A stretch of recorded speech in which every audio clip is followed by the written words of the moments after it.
So it appears Sony has thrown EA's Battlefield under the bus to make a point on Call of Duty being the top giant that they cannot defeat at Activision, with the quote saying, "Electronic Arts, one of the largest third-party developers after Activision, has tried for many years to produce a rival to Call of Duty with its Battlefield series.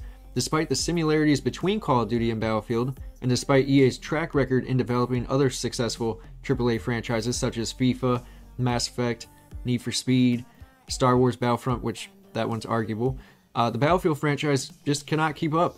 As of August 2021, more than 400 million Call of Duty games have been sold, with Battlefield just selling 88.7.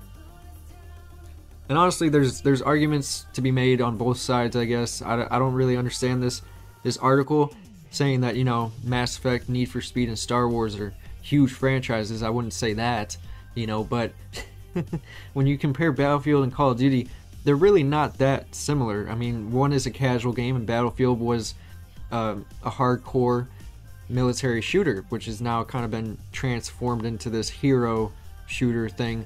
And I don't know. I mean, if you look at it, Call of Duty's been around a lot longer. It has a much wider fan base. It has a lot more casuals, in fact, which casual gamers are the ones that just go willy-nilly, buy whatever is in GameStop in the November season, you know, and people know Call of Duty, right?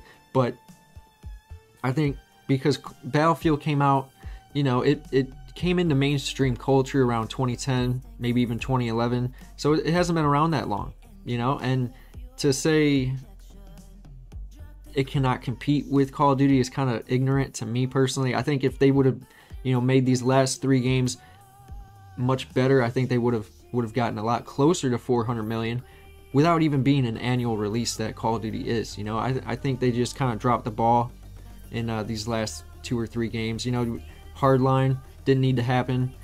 We had Battlefield 1, which kind of like divided the fan base a little bit.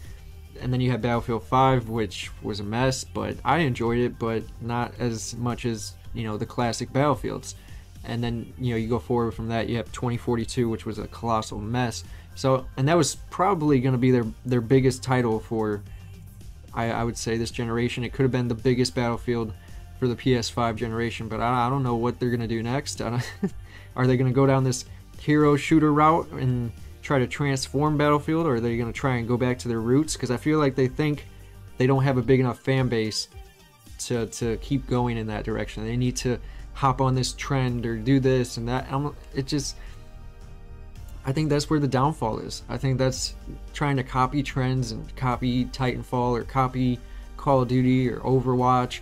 It just spells out they're out of touch. They don't understand that probably most of their sales come from the hardcore fans, you know, and when you cut them out of the operation, what do you have left?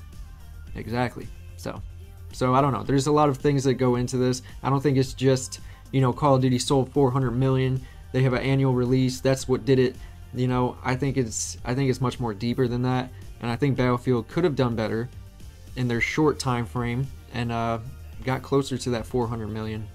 Let me know in the comments below what you guys think. Do you think Call of Duty is just this giant that can't be outmatched, or do you think Sony can make their own FPS giant? Do you think they can buy Battlefield and fix it? Do you think there's other games that have much better fan bases, such as Overwatch or Valorant or Apex Legends? Is someone else doing it better than Call of Duty? Let me know.